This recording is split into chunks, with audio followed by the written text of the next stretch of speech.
2 दिवसापासून काही मराठा समाजातीलच पक्षाच्या चाटुकर्त्यांचा फोन येतोय आणि मराठा समाजामध्ये तेढ निर्माण करण्याचं, मराठा समाजात फुटी निर्माण करण्याचा ते प्रयत्न करतायत। मी माझं स्पष्टीकरण स्पष्टपणे दिलेलं आहे की माझं आंदोलन आणि सन्माननीय मनोज जरांगे पाटील यांचं आंदोलन हे एकच आहे। कुंभी म्हणून प्रमाणपत्र, सरसकट प्रमाणपत्र देण्यात यावं, त्यासाठीच आम्ही लढतोय। पण या ठिकाणी मला तुम्हाला या ठिकाणी स्पष्ट करायचंय, जे की मी करू इच्छित नव्हतो ते मला आता नाविलाजाने करावं लागतंय। कारण काही कंटक समाजामध्ये भेदभाव व समाजामध्ये फुटी पाडण्याचं काम या ठिकाणी काम करायला लागलेले आहेत। मित्रहो, एखादा मावळा जेव्हा लढाईवर जातो आणि तो पकडला जातो तर तो त्याच्या राजाचं नाव सांगत नाही। एखादा सैनिक जेव्हा लढाईला जातो तेव्हा तो पकडला जातो, तो देशाचं नाव सांगत नाही।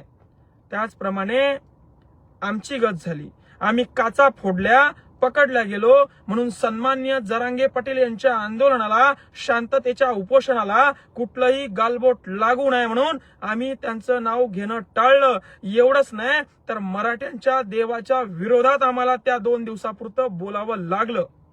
हा एक गनिमी कावा होता आणि हे आज मला स्पष्ट करावं लागतंय नाविलाजानं। आणि म्हणून सन्माननीय मनोज जरांगे पाटील यांची मागणी आणि आपली मागणी एकच आहे, पहिली गोष्ट। दुसरी गोष्ट, शांततेच्या मार्गाने आंदोलन सुरू आहे, त्याला गालबोट लागता कामा नये, हे 100% खरं आहे तुमचं। पण मित्र हो, सन्माननीय मनोज जरांगे पाटील उपोषणाला बसलेत, आज त्यांना 5 दिवस होत आहेत, त्यांच्या नरड्यामध्ये पाण्याचा घोट नाही। ते माणूस जिद्दी आहे, माघार घेणार नाही, तरुणांना आत्महत्या करू नये म्हणून ते सांगत आहे, पण समाजासाठी बलिदान द्यायला सुद्धा तो माणूस तयार आहे।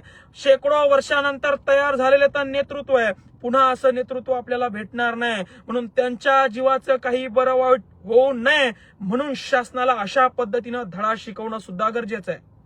आणि काय साध्य झालं अशा पद्धतीचा धडा शिकवून? तुम्हाला सांगतो, सन्माननीय मुख्यमंत्री देवेंद्र फडणवीस यांनी झिटकारून लावलंय त्या सदावर्तेला। माझा आणि त्याचा काही संबंध नाही, 2च दिवसाचं आमची भेट झाली आहे हे ते आता सांगायला लागलेत। 6 महिन्यापूर्वी, वर्षापूर्वी त्यांनी सांगायला पाहिजे होतं, पण कालच्या या प्रकरणामुळे ते सांगायला लागलेत सदावर्तेचा आणि माझा काही संबंध नाही। काय फरक झालाय त्या गाड्या फोडल्यामुळं? सदावर्ते सांगायला लागलाय जरांगे आमचे देव आहेत, मराठे माझे खरे सच्चे मराठे आहेत, मराठ्यांची जत्रा म्हणली म्हणजे जरांगे पाटील हे ते देव आहे आणि त्या देवाच्या दर्शनासाठी करोडोची लोकसंख्या त्या तिथं आली, असा माझा उद्देश होता। जरांगे पाटलांना देव सुद्धा तो सदावर्ते म्हणायला लागलाय। आणि म्हणून स्टंटबाजी वगैरे काही नाही, अशा पद्धतीनं सुद्धा लढावं लागतं, अशा पद्धतीनं सुद्धा स्वातंत्र्य मिळवावं लागतं, अशा पद्धतीनं सुद्धा चाप द्यावा लागतो, तेव्हा हे सरकार ठिकाणावर येतं।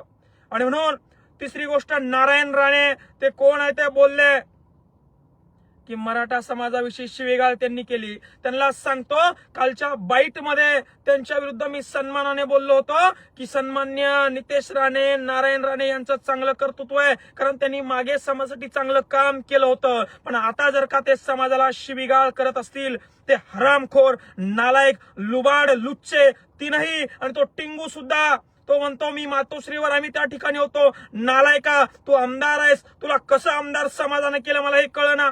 लहान पोरासारखं टाळूला लावली जीव आणि बोलायला लागलाय, रात्री मातोश्रीवर होते, खोटं बोलायला लाज वाटते का नाही तुला मूर्खा? आणि तू समाजाविषयी तुझा बाप, तुझा भाऊ आणि तू वक्तव्य करणं आधी बंद कर, नाहीतर त्या सदावर्ते सारखा तुला सुद्धा चाप मराठे समाज दिल्याशिवाय राहणार नाही, रस्त्यावर तुला फिरकू देणार नाही। लक्षात ठेव, तुम्ही समाजापेक्षा मोठे नाही, जास्त माजू नका। 1,07 कोटीचा समाज आहे, 1 कोटी समाज रस्त्यावर त्या ठिकाणी आला होता, त्यांची अवहेलना करायची हिंमत तुमची कशी होते? तुमच्याकडनं काम होऊ शकणार नसाल, तुम्ही देऊ शकणार नसाल तर थोबाड तुमचं बंद ठेवा, तुम्हाला कोणी विचारायला आलेलं नाही।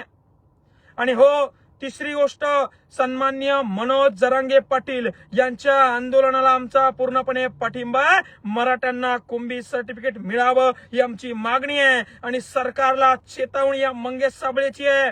जर का मनोज जरांगे पाटील यांच्या जीवाचं काही बरं वाईट झालं तर याद राखा, तुम्ही 30 दिवसाचा वेळ मागवला होता, तुम्हाला 40 दिवस वेळ दिलाय आणि सकाळी लाईव्ह येऊन पत्रकार परिषद तुम्ही सांगता अजून वेळ लागतो।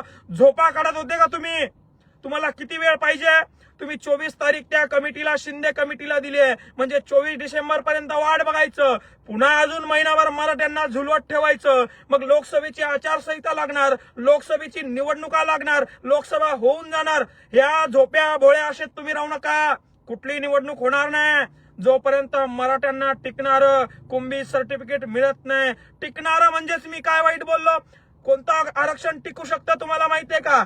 50% आत ओबीसी प्रवर्गात कुंभी प्रमाणपत्र हेच आरक्षण टिकू शकतं मित्र हो. आणि तुम्ही म्हणले टिकणारं कसं काय म्हणतोय? अरे भावांनो, सन्माननीय मनोज जरांगे पाटील यांच्या शांततेत चालू असलेल्या आंदोलनाला कुठलंही गालबोट लागता कामा नये. सन्माननीय जरांगे पाटील हे शांततेच्या मार्गानं, गांधी मार्गानं, संवैधानिक पद्धतीने आंदोलन उपोषण करत आहे. मी सरकारवर दबाव आणण्यासाठी किंवा माझे बांधव त्या आमदार खासदारांच्या गाड्या फोडतात हेही योग्य आहे. असं केल्याशिवाय ते वटणीवर येणार नाहीत. हजारो आपले बांधव यांनी मारलेत. सन्माननीय मनोज जरांगे पाटील यांना आपल्यातून जाऊ देणं आपल्यासाठी खूप महागाचं आहे. हजारो लाखो वर्षापूर्वी असे नेतृत्व उभं राहतात. छत्रपती शिवाजी महाराजांनंतर मनोज जरांगे पाटील यांचा फोटो घराघरामध्ये लागणार आहे. आरक्षण भेटल्यानंतर त्यांचा लढा मोडीत काढण्याची ताकद कोणामध्ये, दानत कोणामध्ये नाहीये. मी तर चिल्लर माणूस या ठिकाणी. मी माफी मागतो सन्माननीय मनोज जरांगे पाटील, ते आमचे देव आहेत. मी दिलगिरी व्यक्त करतो की मला त्यावेळी त्यांच्याविषयी बोलावं लागलं, पण मी एवढा नादान नाहीये. मी जर का राजधानीत जाऊन काचा फोडत असेल तर एवढा चिल्लर नाही की स्वार्थीपणासाठी माझ्या देवाला नाव ठेवेल. पण नाविलाजानं, मजबुरीनं पोलीस प्रशासन, सीबीआय, एसबीआय हे आंदोलन कसं मोडीत काढायचं याच्यावर लक्ष ठेवून होते. म्हणून मी त्यांना विरोधात बोलावं लागलं, नव्हे तर मी बोललो.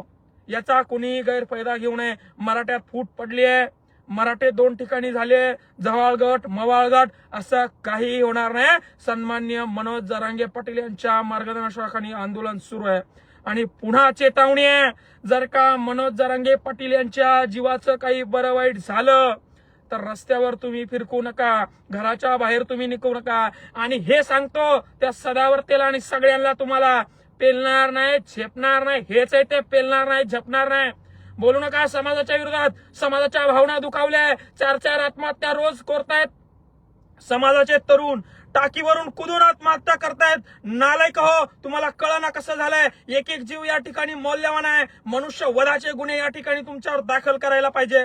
आणि फडणवीसांनी काल जे स्टेटमेंट केलं इंटरव्ह्यू मध्ये, त्यांना माझी विनंती आहे, त्या सदावर्तेचं तुम्ही मानत नाही ना, त्या सदावर्तेला तुम्ही ओळखत नाही ना, तर तातडीनं त्याचा बंदोबस्त काढून घ्या. काही गरज नाही 20-20, 50-50 पोलीस अधिकारी त्याच्या घरासमोर उभे करून ठेवायची. तो टॉर्चर करतो, त्रास देतो त्यांना. आणि म्हणून देवेंद्र फडणवीस, सन्मान्य एकनाथ शिंदे यांना विनंती आहे, सोमवारी अधिवेशन बोलून तात्काळ मीटिंग मध्ये काहीतरी मार्ग काढून सन्माननीय मनोज जरांगे